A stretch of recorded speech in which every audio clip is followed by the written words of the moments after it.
What's up, everybody? Welcome to another great episode of Live from the Bench. You saw it happen again, right? Every damn time. I just happened to let out a burp at that exact moment that you hit record. And I'm like, woo! 1, 2, 3, 4. Yeah. Yeah.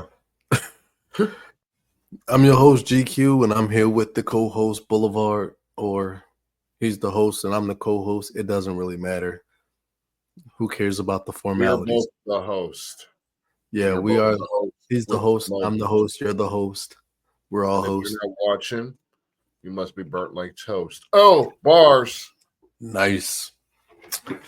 Today we got a fun bit of conversation for you, discussions. Because today we're going to jump out of reality for a little bit, you know. The world's going to shit, so we're gonna jump out of reality. When do I jump into reality? That's the question. But carry on. So first, we want to get into. Before we do that, I want you guys to make sure that you're subscribing because we know you're watching. We know you guys are watching. So if you're watching, hit the subscribe button so you know when the stuff is coming. Yeah, I know they're watching. They're watching. Anyway, I feel like somebody's watching me. Hello. Let's get into the first topic. Round 1, fight. Sweet. The New York Giants and the New York Jets. Two of the most comical franchises in the history of the league. Well, probably not the history of the league, but they've been very comical over the past couple years. Hilarious. First, let's start. Here we go again. Let's start with the Jets. The Jets brought in Aaron Rodgers. He was supposed to be the savior of the organization. Just enjoy the suffering. Woo! He was supposed to be the savior. And what happened? He got hurt. Last season, yeah, he got hurt. Like, 3 snaps into the game? Yeah. So immediately this year, he's healthy and he's not producing anything. What would he have, like 24 touchdowns? No, 17 touchdowns. He's thrown for 2,400 yards, 17 touchdowns, and 7 interceptions. I believe. Look at you with the stats. Yeah.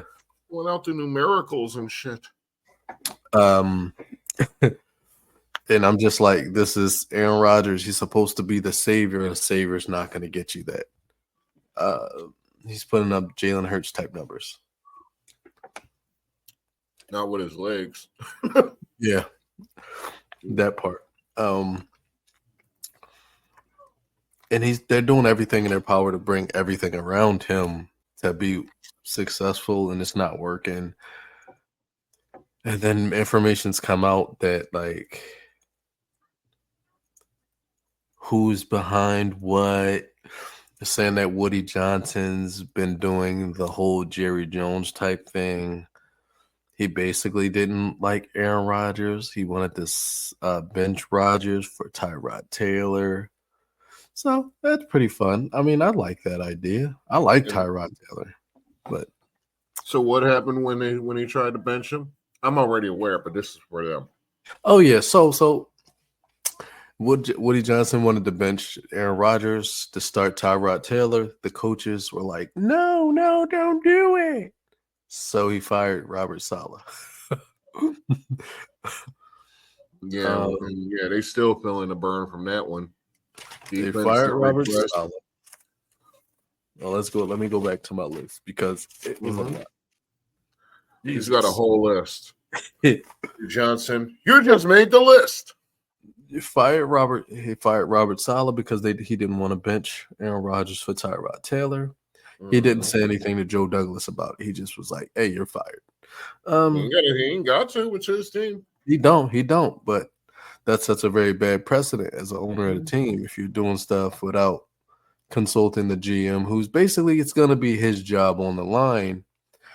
If bad decisions are made, that should have been a message too.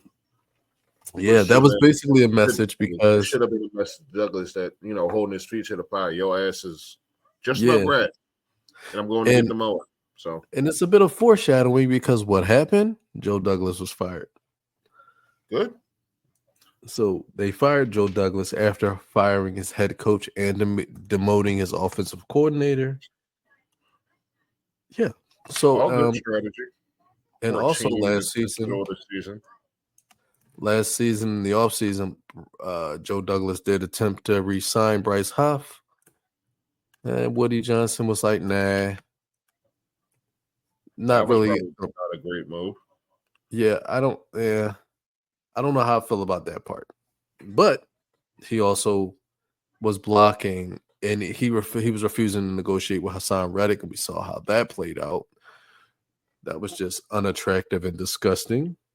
Yeah, He also blocked the just trade. like my ex. Oh, The Denver Broncos were trying to get Lazard for Jerry Jeudy and a pick, a second or third. And Woody Johnson was like, no, I like Lazard. Keep Lazard. I don't want Jeudy or a second or third. He did that. mm-hmm. And when the Devontae Adams trade happened, he didn't consult Joe Douglas about it either. He just did it on his own. It sets a bad precedent. This organization hasn't seen a Super Bowl in like ages. Super Bowl. I wasn't alive. My parents hadn't even gotten married. No. Yeah, no. When the Jets made the Super Bowl, our parents had just met. Not married, had just met. So that's how far back that is. They haven't won a Super Bowl in that long. And basically it's kind of like when a team is that bad for so long, you start to see exactly why. Oh, I'm sorry. Let me rephrase that. January 12, 1969 is when the Jets beat the Colts. So, yeah, even earlier than I thought it was. I was at least giving them the 70s. So, no. No. It's like the Vietnam War hadn't even ended yet. So, like they were still talking free love, handed out fucking flowers in Hyde Ashbury or whatever. 1969. Yeah. Yeah, so it's a bunch of yeah. Point is, the Jets have been a trash organization for, 50 years, give or take? Almost 60? So 55 years? Yeah. They've been a terrible franchise, poorly run franchise, and it's like a top to bottom thing, and it doesn't seem to matter who's at the head of it. It's always going to be a bad organization. I don't know. Some of them are just jinxed like that. Yeah. Now, we'll move on to another team. We're going to stick it into that same area. I just wanted to take a second to point out that Joe Namath probably cursed that franchise when he made that stupid prediction, or maybe when he went out there in pantyhose, or at some point. He's probably to blame for this because they haven't been shit since he left. And even when he was there, even he might be a Hall of Famer, but he's not a Hall of Famer. Like, you go look at the numbers, you go look at the record, you don't really see a winner. So, yeah, I just think that's a cursed franchise. Yeah. So you see all the stupid ways they lose games over the year, lose crucial games, at big moments. They always come up short. They wasted Darrelle Revis's career, for one thing. Among other players they wasted, I just wanted to point him out, especially as somebody who had most of their career wasted in playing for the Jets. It's not a good organization. It's never been a good organization. Wow. It's not just Woody Johnson, but Woody Johnson is a problem. But anyone if he's going to be doing things like that, like just doing whatever he wishes at any given time, because he does have the power to do so, then he's going to reap what he sows. He's going to have to deal with the consequences for it. If he's going to make risky moves and just go against the wishes of the people he hired to run the organization, then it's going to be a bad situation for everybody. You're just going to go firing everyone at the drop of a hat, or how do I put this? Just doing what you want, basically, at the expense of the team. Bad things are going to happen. So it's a bad situation, but he's not going to help it. And getting rid of everybody and bringing new people in, it's not going to fix it either, because it's an organizational problem. Yeah. It's all in the damn fibers of the carpets and the mold in the walls and the rust in the pipes. It's all of that. It's the dripping sewage in the stadium. I know it's not Redskins Stadium, but point remains the same. It's rot. It's a rot. It's an organizational rot. And until that's fixed, nothing will change. They can get lucky here or there every 6-8 years. They can have a team that actually makes the playoff. That's irrelevant. They can have their good seasons. Every team is going to luck out here and there. Every team will. Look, Cleveland wins games. Detroit's a damn contender now. Every team gets lucky, but not the Jets. And that's a testament to the organization. They couldn't do it when Rex was there. When they were actually getting as far as the conference championships, they were still finding ways to lose. So, I mean, imagine if you're a Jets fan, you definitely live by that mantra that the Jets stand for. Say it with me, everybody. Just enjoy the suffering. Wow. That was powerful. That's the truth. It won't be fixed possibly till Woody passes on or just relinquishes control of the team to someone who actually knows what the hell they're doing. I agree. And he won't do that, because why would he give up unchecked power? So it's going to be this way. That's just the way the Jets are going to be. To expect anything less, anything more, you're just hurting yourself. You're setting yourself up for disappointment as a Jets fan. I couldn't do it. Well, another organization that has seen more recent success, but just organizationally bad, probably going to stay in the same building, down the hall, which is like something I'm very confused about, because from what I heard is that they actually practice in the same building, which I don't understand how that works. I like the Jets and the Giants organization. I don't understand how that works. If they share the same facility, like, I don't know how it works. It's very confusing. One of those things I want to learn more about, probably get more information on down the road. But the Giants, a complete shitstorm, a literal shitstorm. The way they handled this offseason, literal shitstorm. Literal shitstorm? A literal shitstorm. Like the way they handled the staff, the way they handled the front office. This video that's going viral of Joe we'll never get his name. Joe Schoen. Because you always take the time to point out the clip of Mr. Mara saying what he said about if the Eagles got Saquon, that should have been enough for me. If my owner said to me that he wouldn't be able to sleep if his star player went to his rival, that was more than enough for me to think to myself, beyond anything, get this done.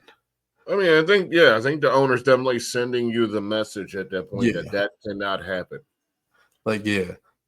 But then he let it happen, and he's on the phone giggling about it, trying to rile up Barkley to get something out of him for the damn show. It's like, no, man, stop fucking. See, that tells you, like, just that phone call he was on the phone with Barkley tells you the man that Joe Schoen actually is. Yeah. Like, he was more posturing for the fucking camera, trying to look good, trying to look like the cool manager and shit. Like, basically discrediting the dude who carried his fucking team. Yeah. Like trying to play him like he's a fucking clown, like he's the guy that's expendable out of those two. So you see how that turned out. You see the boy's a damn fool, and now he's got to eat all that damn shit pie that he created. So that's what happens when you're using logic. You want to use your ego. You want to look good. You want to preen for the fucking camera, because that's what he was doing in that moment, and that's who the fuck he is. Well, you can see how good of a damn manager how good of a damn GM he is. Look at the roster he's constructed. He said time to do this, and this is what he's done. He's made that team go backwards. He re-signed Daniel Jones after being the only person in the room like, yeah, I know what I'm doing. Clearly you do not, because now you're in this situation. We saw the video of the young man, the young player personnel, not sure what his position is, not sure what his name is. I hope that at the end of the season, he has a job somewhere where they're actually going to value his input, because he said, are we sure that nobody is going to try and get him? And the way he had this look on his face, like there was no joking, like he was 100% terrified. He said it with the most terrifying. Give up the money to sign him. Yeah, give up the big money. I remember that. He was like, are you sure that no one's going to sign this man? And he had the look in his face of utter terror, because he's looking at his boss saying this, and his boss is just like, no one's going to put that money out. And he's just like, I know, I'm feeling in his mind, he's like, we can't let this guy go. We can't let, because he knows that right then and there. And what you said earlier in our conversation was that this guy is about to get me fired, and I have nothing to do with it. It's all dude's arrogance. Arrogance costs other people their jobs. And it's like, and it's just like, when it comes to like from being associated with somebody, and that's what the sucky part is like, you're gonna need to go probably take an even lesser role or an equal role somewhere else to redeem yourself, because they're gonna be like, well, where did you serve before? Oh, I served under Joe Sheen. Now you have to redeem yourself, because that's like a stain on your record for a very long time. Like, you were a part of the team that let Saquon go. Joe Shane. That's how it's pronounced, Shane.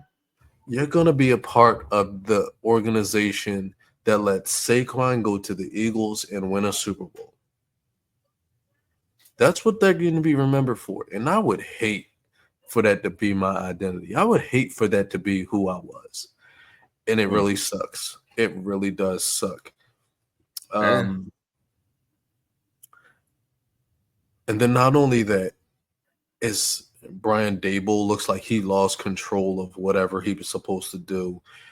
And then the complete mishandling of the roster. You bring in a guy like Drew Lock, who I'll say right off the bat is a better quarterback than Danny Jones. If I had Drew Lock on my roster, I would have been starting him over Danny Jones. I don't know how you feel about that, but I probably would have started Drew Lock over Danny Jones. Well, for one, I wouldn't have gave Danny Jones $160 million. To me, like, which was more egregious? Losing Saquon or re-signing Jones? Like, which one of those is worse? Definitely. Both of those are really stupid errors that you should be making. Yeah, I wouldn't have signed that man. There was no reason to sign him. 15 touchdowns, 2 interceptions. That is $150 million worth? No, thank you. And then not only that, is you bring in Drew Lock to back up Danny Jones, and then when you decide to bench Danny Jones, you overlook him just to get a pop from the fans. They get pasta meatball, Mr. Tommy DeVito. And you start him over Drew Lock. Now, and then you bring in Tim Doyle, and you make Danny Jones your QB4. Now, that sounds like insanity to me. They had that man playing scout team safety. Yeah, I saw that. And that's I'd have insane to asked me. for my release too. So yeah, he asked for his release, but you know what? I think Drew Lock should ask for his release as well. Mm-hmm. Because I would not want anything to do with that organization. No, That is a I it's don't not know a who sinking ship. if It's a Drew Lock could fuck. walk into another job tomorrow. Danny Jones probably could get picked up before the Danny week's Jones out. might get picked up by the Carolina Panthers. Could be. Could be Carolina, could be Dallas, could be nobody, but I mean, could be one of them. Yeah, I mean, that's any true. number of teams could use an experienced backup for one. And you're going to get them on the cheap as you're going to clear waivers. Mm-hmm. So, yeah.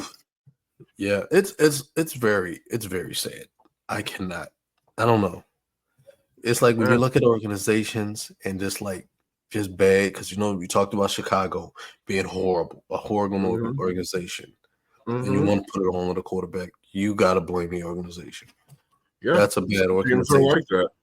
Yeah. Well, every team's like that. Every team's like that. Like I said, some teams get lucky and they have a few good years, but a good organization stays consistently on the right side of the scoreboard over the Mhm. years. Like you'll Yeah. see them in the playoffs more consistently because they're operated right, and you'll get the free agents, and you'll keep your players. You can have that consistency. A bad organization, players trying to get out of there after 4 years, as soon Yeah. immediately they want to go. That's where players ask for trades. Get me out of here. Yeah, and we've actually talked about Terrible organizations to have those problems. yeah, and I think that's something we'll do down the road. I think we should do an episode talking about what we think the worst organizations versus the best organizations. Just ideas, Yeah, yeah. Yeah, so Yeah, there are some things that the winners share, and there are some things that the losers share. I would like to get into that and see what makes an organization successful. Yes, indeed. Well, I'll be back for that episode too. yes, indeed.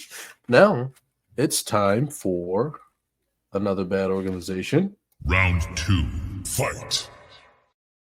Is that like another bad creation? Chilling Dallas Cowboys.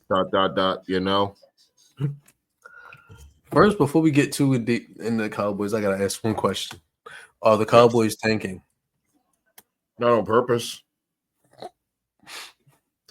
No, it's like, are they tanking? Like, no, they were trying to be competitive. Jerry will not tank. Jerry won't commit full bore to a tank. Like, not since he's been there has he allowed that shit. It's like he had the fans convinced they were going somewhere with Quincy Carter, Drew Henson. Drew Henson was supposed to be the true Troy Aikman replacement. It's like, where we're supposed to believe it. Well, not us, but fans were supposed to buy into all of that shit over the years. It's like you couldn't look at that roster at certain points and see that you just wasn't going anywhere.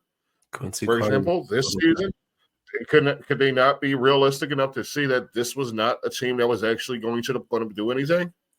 Quincy Carter was the prototype. Quincy Carter was 15 years too early. Quincy Carter was the Carter Snowdo was 5 years too early. Quincy Carter was the Snowdo type. Exactly. He was. Quincy, don't put things in your nose anymore. That's bad. You'll make God cry. So, is there a possibility that is it? So, I want to throw a scenario. This is a potential scenario. The Cowboys they continue to lose. They secure the first round pick. They trade Dak away for a top 10 pick. And they're able to secure. They're in a position to get both Travis Hunter and Shiloh. They fire Mike McCarthy, who's the coach that you keep the brain. So basically, they traded that Carolina. Yeah, you trade. Yes. Okay. And what is the scenario you said? Mike McCarthy's fired. You bring in both Travis. They're in a position to sign to draft Shador and Travis Hunter. Mm. Do you bring Deion in? Do you think that's an attractive enough situation to bring Deion in? Yeah, I mean, I don't think it would work per se. Just made me say per se, but I don't think it would work because Jerry's ego would not, as I said, would not relinquish that much power. Like I said about Woody Johnson, you just wouldn't let go of that much power. Not at this point; they're too stuck in their ways. And Deion would need some control. He couldn't just come in and be like a Sirianni. He couldn't do that. Yeah, He'd I agree with need that. he'd need authority. He'd need to have say. Not like McCarthy. McCarthy obviously has no say. The Jones control everything about that roster. I agree with that. I agree with that. That's their team. It's not his. But it would have to be Deion's team, especially if Deion's going to have his kid at QB and possibly his star at wide receiver. I mean, that alone gives him more control over the team than Jerry should have. So, I mean, they're his kids. It's like when Jimmy came in and he brought Irvin in with him. That was his kid from Miami. It wouldn't be, I mean, I don't see the scenario being any different, except I don't think Jerry would give up enough control for Deion and them to operate. So I don't think it will work because I don't think Jerry will let himself give up control like he did with Jimmy Johnson ever again. Right. Even though that's the only way he ever won a championship, he's still convinced that he can do it on his own. Because even though as time shown, no fucking way. Right. He's just not capable. He can have the best damn roster in the league. Will still come up short somehow, some way. The gods will smite him at some point in the season, possibly in the playoffs, probably in the playoffs. So no, I don't see that ever. I don't see the Dallas situation working out with Deion. I wouldn't see it working out with Belichick. I mean, his best bet would be like just go find another yes man, because So any prideful coach could not function in that organization. see, and that's what my next thought was. I feel like the next head coach that would take a job, the next head coach, in a sense, dumb enough to take a head coaching job in Dallas would have to be someone who is desperate for an opportunity. So that would have to be like a coordinator looking to get their first, their promotion. Some fuck boy, yeah. Yeah. And I would even go as far as to say, what's the former Chiefs OC? Bieniemy. Somebody like Yeah, Bieniemy maybe. Could be. who Haven't needs, heard his name this season at all. yeah, or Zimmer. Zimmer might step into that role if he's not fired. Because the way I see it, no head coach with experience is going to look at that position as an attractive position. No one wants to go there. It's not an attractive position. And I think that's another issue with Philadelphia, the Cowboys. I mean, the Eagles is like when you have a guy like Howie who has the power he has, it's a very unattractive offer for a lot of people. Mm-hmm. So I feel like that's going to be one of those things that people are looking at with Dallas. So I want to ask you if there's anybody that you think could be a better pick, head coach in the league right now that could take over. In Dallas? Yeah. I don't want to wish that on anyone. I mean, like, I'd say possibly like a Mike Vrabel. Like somebody who just wants to get back in there. Yeah. Maybe even make a call for Robert Saleh. I mean, I don't know if they'd go for a defensive guy, as they like the highlight reel and all of that shit. They want to make the splashy hire, and that wouldn't be it. Arthur Smith. Yeah, could be. Arthur Smith will probably be looking for another head coaching job. Or the OC in New Orleans. What's his name? Kubiak. Yeah. I got a whole list of potential head coaches over here, but I haven't wished on any of them to go to Dallas. Joe Brady, Wes Phillips, Jesse Minter, Aaron Glenn, Vrabel, Belichick, Ben Johnson, Bobby Slowick, Todd Monken, and Kellen Moore. The only one of those I would wish that hell on is Ken Vrabel. Dorsey. Only person I'd wish Yeah. that on is Ken Dorsey. Yeah. Yeah. Yeah. Ken Dorsey can fuck a porcupine, just shove it right up his ass. So, all right. and that's how I feel about Kendrick Dorsey. Hey, that's hilarious. Round 3. Fight! So Wendell Smallwood is expected to be arrested, or see. I don't know if he's expected to be arrested. He's expected to see charges, 50 years in prison for fraud. He defrauded the Internal Revenue Service. Allegedly. Boulevard, I think you have the story. Could you please enlighten us? Because I don't know that much about the story. I will. Tag me in. All right. Prosecutors allege that Smallwood, giggity, received more than $46,000 in fraudulent loan proceeds from the Economic Injury Disaster Loan Program, which was designed to provide low-interest finances to small business amid the pandemic. Smallwood applied several times using what prosecutors called defunct or recently registered businesses and provided false information about their operations.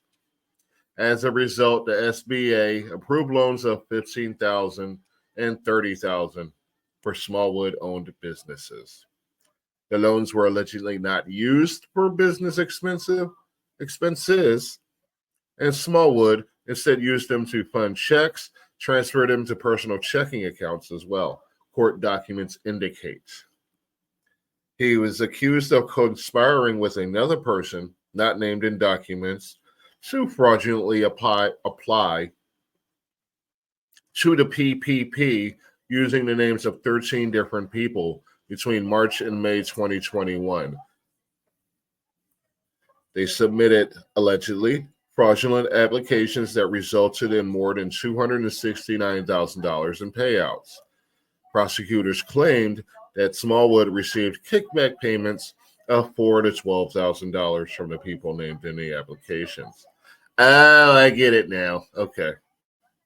He recruited individual tax filers for the tax years 21 and 22. Resulted in fraudulent tax refunds totaling more than $110,000. As part of that scheme, Smallwood allegedly prepared at least 10 tax forms on behalf of others, providing false information about their income and employers. Smallwood has not yet entered a plea. He intends to plead guilty at a hearing scheduled for December 20th. The charges carry a maximum of 50 years in prison and $750,000 in fines. I have a sound effect for this. Yeah,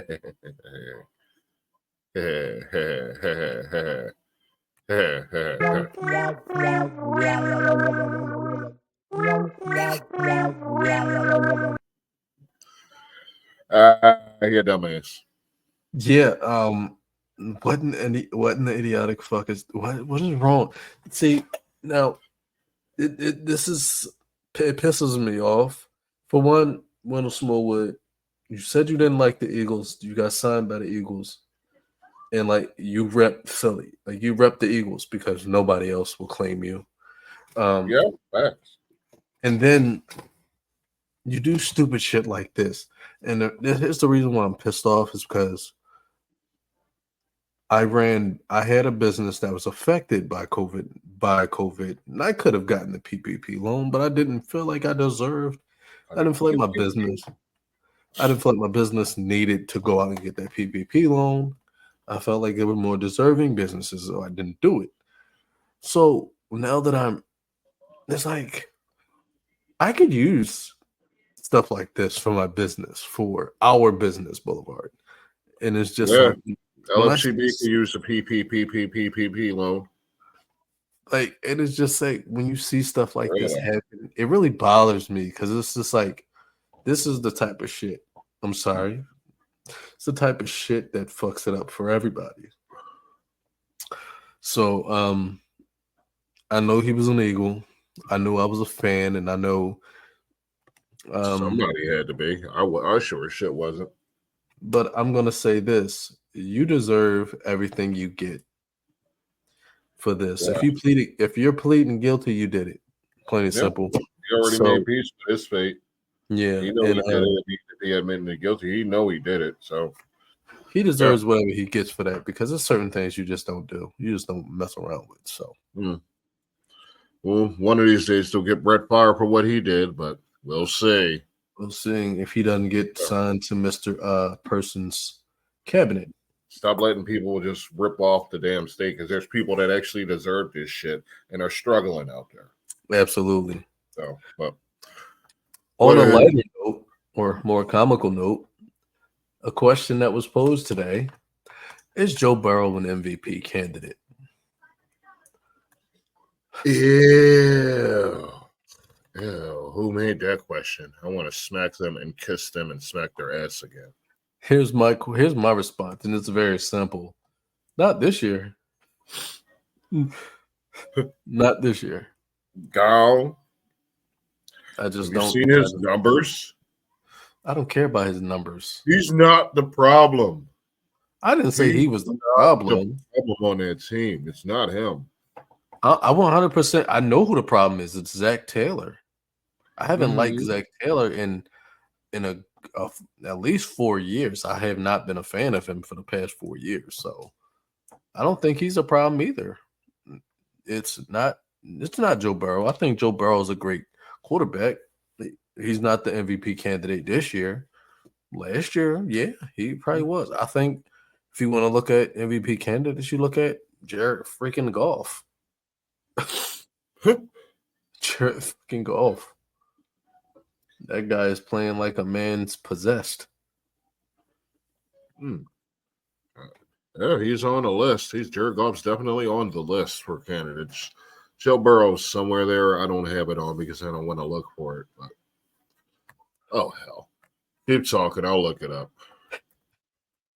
My thing about Joe Burrow is like I feel as though an MVP candidate is somebody that like there's no debating. Like an MVP candidate is somebody you look at and you're like, you can't really throw a lot of doubt on it. That's an Here MVP. it is. Here are the MVP candidates from the favorite on up. For the favorite down. Josh Allen is currently number one. Well, the favorite. Lamar's 2. Goff's 3. Hurts 4. Mahomes is 5. Murray 6. Then you get Burrow, Herbert, and Saquon Barkley of all people.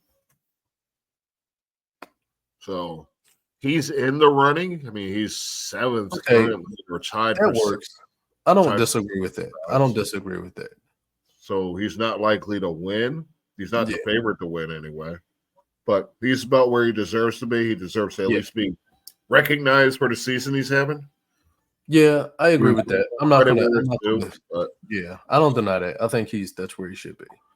Yeah, like to put him anywhere higher. I mean, Mahomes is kind of a questionable spot, but to put Burrow higher, like in that plus 1,500, plus 1,300 range, nah, fuck nothing.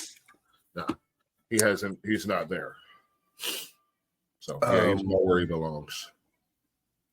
And I'm not convinced about Justin Herbert either, but I'm not going to add that. Justin Herbert, yeah, they're at 2,000. They're not in contention. I can't stand now, this. But here's the thing they did, like the rookie of the year poll, rookie of the year odds. Quinyon Mitchell's actually second in defensive rookie of the year odds. Jared Verse is currently first and a heavy favorite. So he's a heavy favorite. Well, he's minus 150 and Quinyon's second at plus 160. So yeah, he's kind of a heavy. They're leaning towards him. But did you see the argument of why that Quinyon's not Quinion Mitchell's not number one. I remember you saying something on it. Yeah. So Do you want to do this now, or do you want to wait for the main event? We can wait for the main event. Okay. Let me put that aside. Make a note of that. So before we get into the main event, I want to throw out a little bit of a list of hot seat coaches that you expect to be fired this year. Yeah, no rush to get to that part. The firings are coming. We're starting to see people get fired. Dable's not fired yet, so we'll probably see Dable will probably be safe because tomorrow we'll probably fire Shane, Schone. Dable ain't no motherfucking safe. They're not going to fire both of them. They're both gone. It's time to blow that up. Oh well, Boulevard said blow it the fuck up. You got your young running back, you got your young receiver. Now you just need a young quarterback.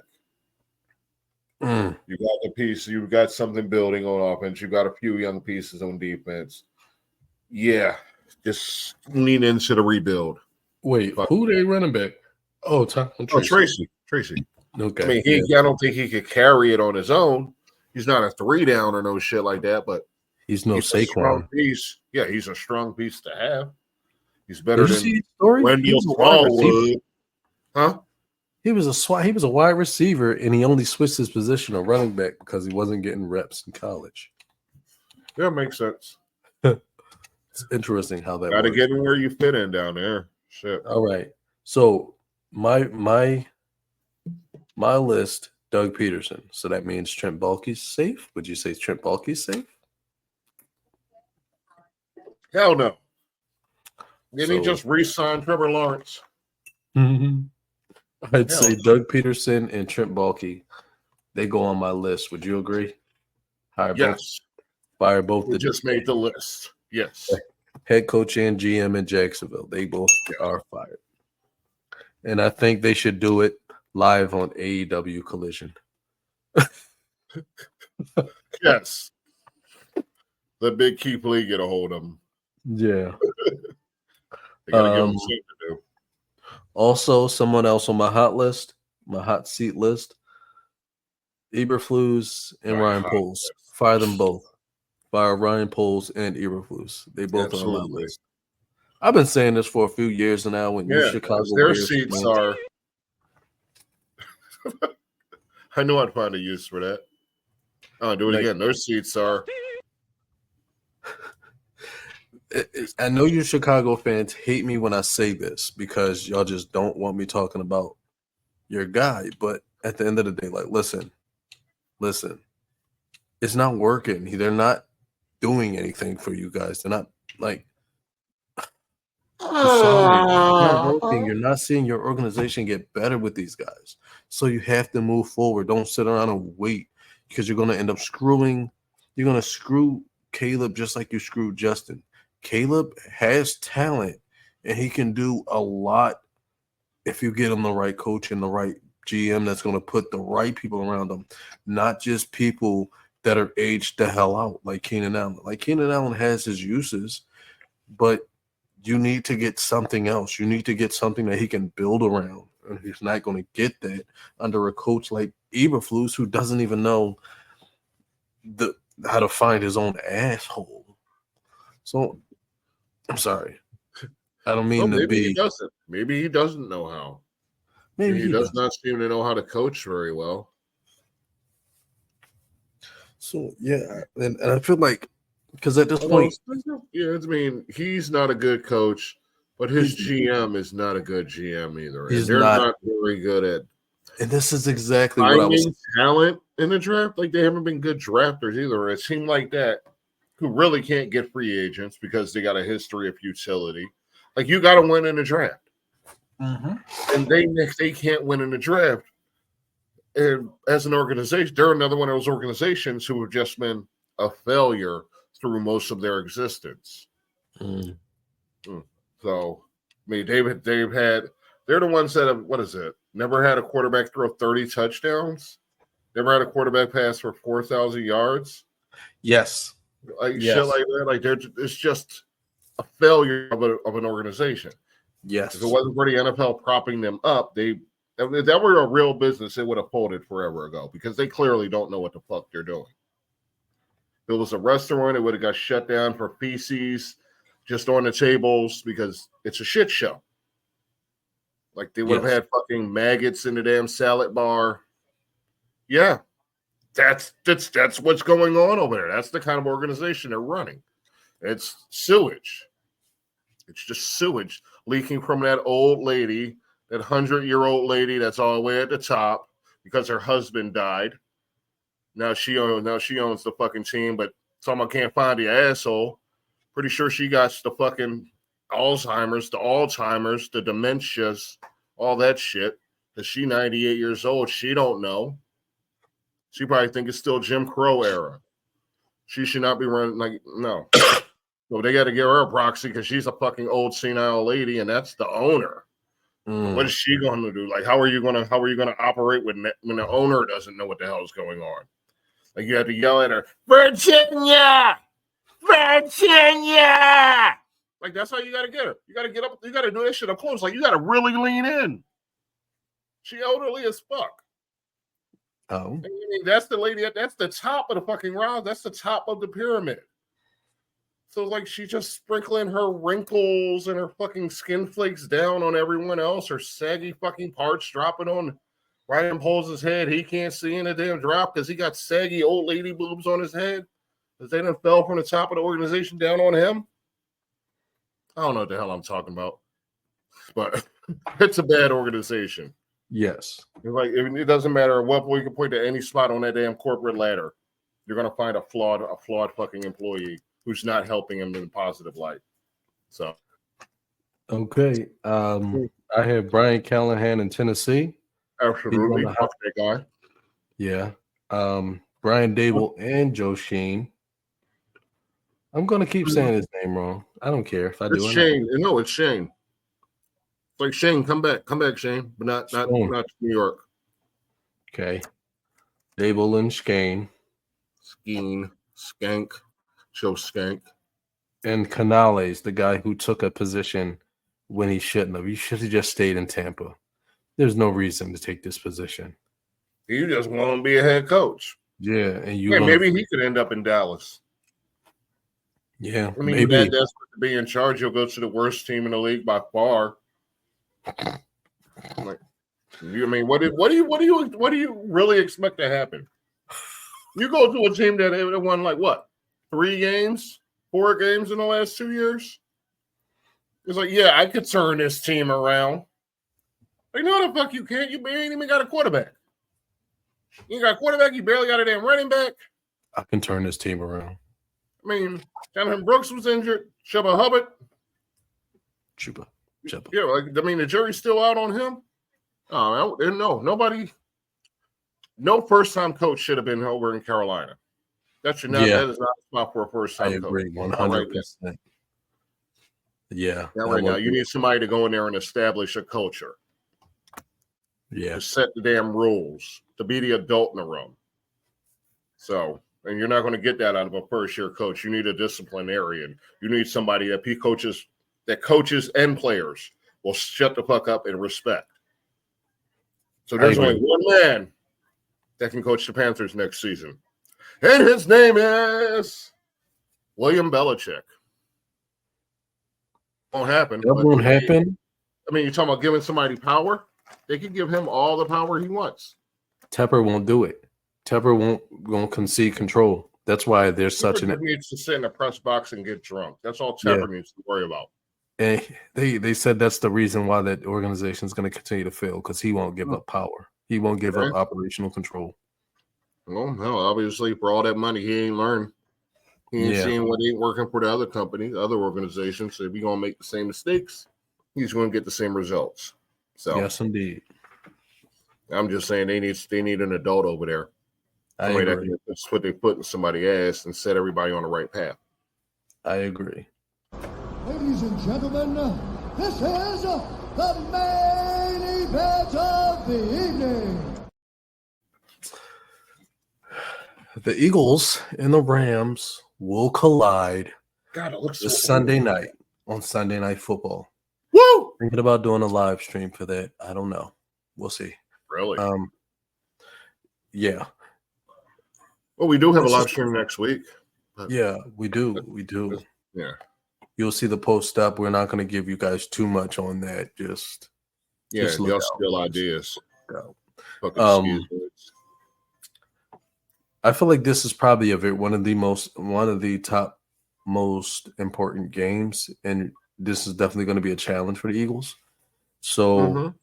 and I'm actually going to make a few statements, probably going to be very controversial, but I want to Okay. go through my list of things for the show. I'll give you your opportunity to respond. You Give want to your put your own. glasses on before you do it?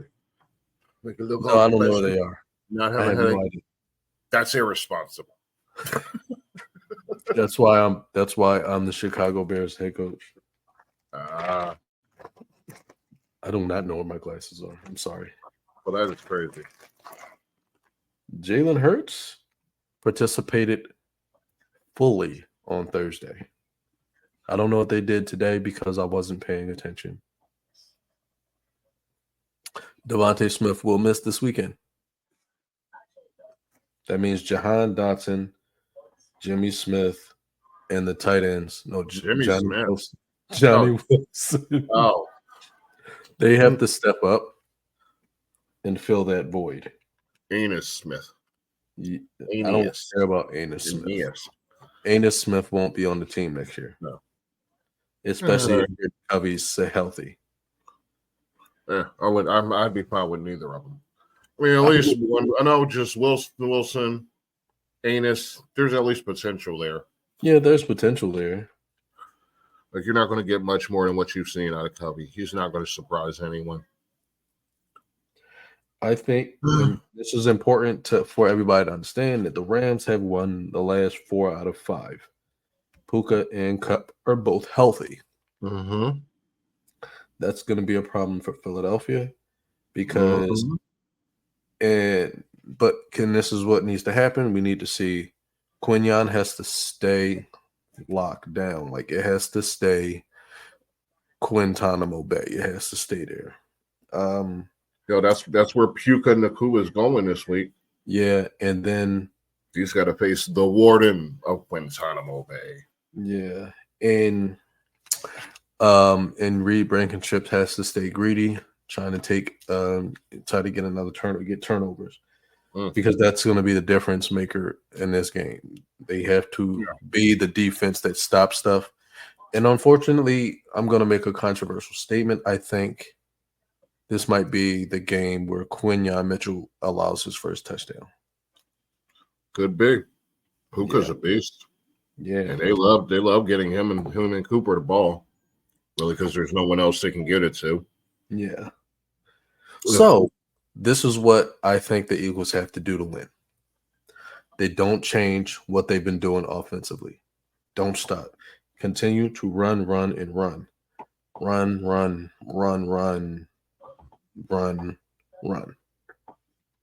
I do run. I do run. Yes. I think they have to stay, I'm not sure if I'm saying this correct, stay conservatively aggressive, or is it aggressively conservative? I'm not sure. But just, yeah. Yeah. I guess I'd just call that playing with discipline. Yes. With like if Hurts is throwing at least 70, is throwing with 70 plus completion percentage the way he has been, you win. Because that means he has to keep Hurts off his damn back, keep that damn line. Exactly. Keep that pressure from getting to him. Yeah, and that's another thing I have right here. Protect Jalen Hurts. Jahan Dotson above anybody else has to step up today. He has to step up. Jahan Dotson has to step up. What was he, they traded a 4th round pick to get him? They have to step up. He has to step up today. And that's been the key on Hurts is to put pressure on him. So, and the Jared, Rams get pressure. Yeah, Jared Verse and the dude Fisk. They have 9.5 sacks amongst the both of them. Mm. I don't think he gets a sack. I don't think Verse gets or Fisk get a sack today. Weekend. Huh. I think the O-line does what they have to do to protect Hurts. Well, they better because that's win. the key. I see the Eagles win 24-17. I'd say closer to like 27-24. 27-24. Uh-huh. Eagles don't lose this game, though. No. I mean, like I said, the key is to keep Hurts' jersey clean. Yes. I mean, obviously, the key is to give it to Barkley, but you want to keep the Rams off of Hurts because Hurts isn't great under pressure. He's kind of average to bad under pressure. Currently, he's completed 50.6% of his passes under pressure for less than 6 yards of completion an attempt. Sorry. Yeah. Compared to when he's free to do his thing, he's completing 78.7% of his passes for 9.7 yards in an attempt. Like that's 4 yards difference per attempt. That's a big difference in a game of inches. 4 yards is a big difference. So they got to keep that man free. I don't know. They do that by doing what they've been doing, which is just handing it back to Barkley and getting the fuck out the way, clearing the path. That would probably be the best strategy. It's the strategy that's worked all season, and considering we're down a receiver, that would be wise to continue to be the strategy, even if they focus on it. The line's just got to handle their shit. So, I agree. That is exactly what needs to happen. And I think this is like an ultimate test for Sirianni, a test for Kellen, who he spoke about Matt Stafford. Kellen Moore actually spoke about Matt Stafford. He talked about how hungry he is when he used to back up Matt Stafford in Detroit. Yes, the Eagles offensive coordinator used to be Matt Stafford's backup in Detroit. So, for 3 years, past 4 weeks, Stafford is third in passing yards per game. He's thrown 10 touchdowns after throwing 3 touchdowns through the first 6. He's coming off a season high, damn near 11 yards per pass attempt. And the Eagles have allowed 5.2 yards per pass attempt in their last 6 games. I got more stats too, but I can wait. I think this is because one thing, the Rams are 5-5. Yes, they did win their last 4 out of 5, but at the end of the day, they are 5-5, and the Eagles, they can't look past them, but they can't put them up on a pedestal. They have to play their game. They got to play their game and be a fucking aggressive beast of a team. Just don't overlook them. Look at them. Look at them for who they are. Most importantly for the Eagles, score early. Get out to an early lead. Yes. Don't let the Rams stick with you. You got to get ahead of them. Because they will be doubling AJ. Yeah. The Rams have been outscored by 50 points in the first quarter of this season. They've only scored 13 points in the first quarter. So the Eagles have to get out there and score early. They have to get ahead early. The Rams aren't going to do it, then there's going to be more opportunity for Philly to do so. The Eagles don't give up deep plays.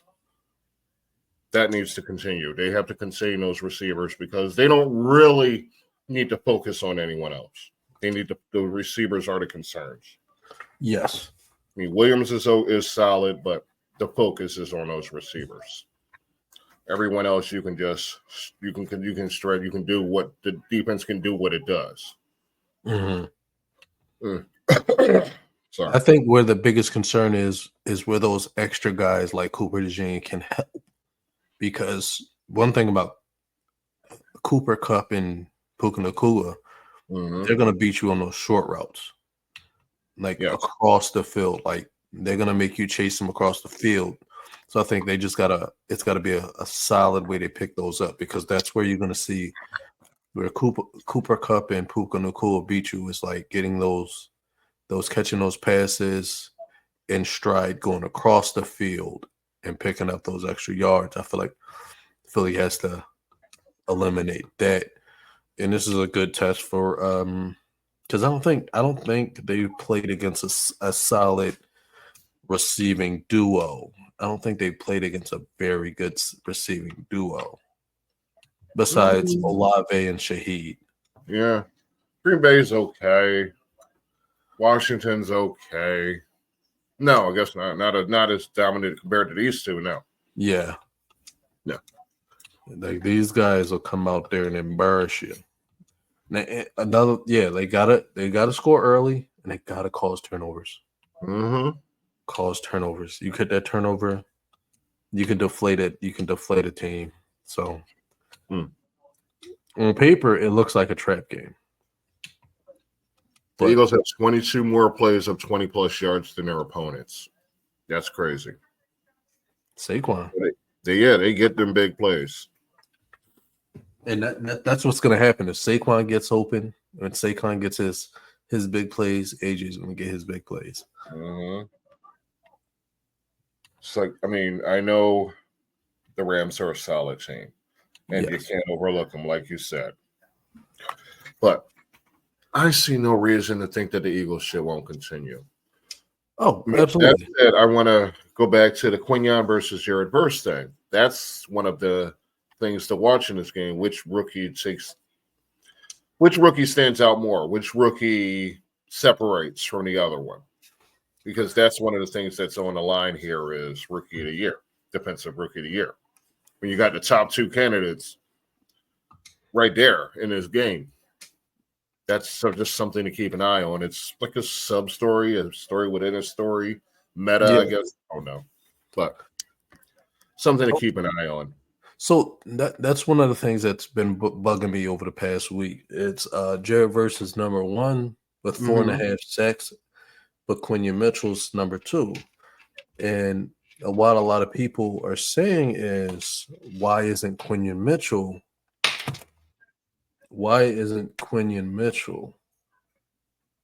I'm sorry. Why isn't Quinyon Mitchell number 1? Why isn't he the number 1 pick or the number 1 guy for Defensive Rookie of the Year? And the argument was because he doesn't put up the flashy numbers. You know, he doesn't have the flashy numbers. He doesn't have a lot of interceptions. But here's the problem. Defensives aren't completing anything on him. They're like not getting anything. Receivers are getting like maybe a target or 2. And he's shutting that down. He's allowed 23 receptions this season. That's it. 7 pass breakups. Like, you're not. He's doing his job. Yeah, I think over the time he maybe, what was it, like 100 yards, a little over 100 yards for the whole year that he's allowed. Yeah. What does that say? Yeah. He's been mostly dominant. Yeah, and that's my thing. It's like we look for the flashy numbers. Jared Verse got 4.5 sacks. Cool, that's cute. Talk to me when he's got 9 sacks, because 4.5 is not really doing much for me. No. But then you got a guy who's hasn't allowed a touchdown, hasn't allowed a 100-yard game, probably hasn't allowed a 50-yard game. I don't know. Like, he's been pretty dominant for a rookie. Yeah, and that's value. You can't really replace that, you know? Right. Corners are one of the most difficult positions, if not the most difficult position. Numbers never lie, quote unquote, but numbers don't tell the whole story. Sometimes you just got to go with what you see. And what you see with Quinyon Mitchell, the warden, is a future shutdown cornerback. That's what you're seeing. Mm-hmm. Because he's a rookie with flawless technique that's already kind of manhandling experienced wide receivers, Yes. grown ass men that have been in the league for a while. And he's more than holding his own with these receivers. So he's only going to get better. Right. I mean, to me, I don't see how he can't possibly be rookie of the year. I don't see how Verse is ahead of him when Mitchell's just been more dominant. He's had a harder job. And, like, I mean, what is it? I mean, yeah, he's had a harder job. He's got a harder position. Verse is benefiting from the rest of his line, from the other side of the line. He's also got help. Mitchell's on an island, I assume mostly in zone, and he's still handling his business. Mitchell's the MVP for me. I don't need stats to tell me that. I can see it. I can And it's see not biased it's not, and this isn't even coming from a place of bias. No. He's called the eye test. yes. Shout out to the eye test. But you can see the dominance in Mitchell. You can see it in his feet. You can see it in his hands. You can see it in his stats. Not his stats, but in whoever he's containing. You can see, by the way, he's shutting these receivers down or minimizing their effects. He's having more of an impact on the game defensively than Verse is. Because his actions as a corner have more impact on the game as a whole than a defensive end would, who gets, did you say 4 sacks? 4.5, yeah. And we're in week 12? Yeah, I would not call that rookie of the year-esque. That's not especially dominant. Mitchell's containing receivers. Mitchell has a significantly harder job, and he's doing it better. There's no reason. If you're just looking at stats, you're not seeing the whole picture. If you're just looking at stats, you probably think Caitlin Clark's the greatest. But you're not seeing the game if you're just looking at the stats. The game that's being played on the field, those little individual matchups, Mitchell is dominating. Or as close to dominating as a rookie cornerback can. So there's no contest to me. Mitchell is the rookie of the year versus a Jack. Just the guy. Mm-hmm. I agree with that. Quinyon K. Mitchell, you're my spirit animal this week. He'll get me 2 interceptions. Let him get his flashy numbers to this weekend. Yes, go get your numbers so everybody will shut up. And to that, I say to everybody at home, thanks for watching. And when it comes to players who are just not doing enough, you can be Danny Jones. You can be Tim Boyle. You can be Drew Lock. But No, I say, we can all be starters. And Boulevard is the best of the best of the best when it comes down to saying these 3 words. Daniel Jones is fired. Oh, wait, that's 4 words. Actually, this especially goes out to Daniel Jones because now that he's unrostered, he has essentially hit the bench.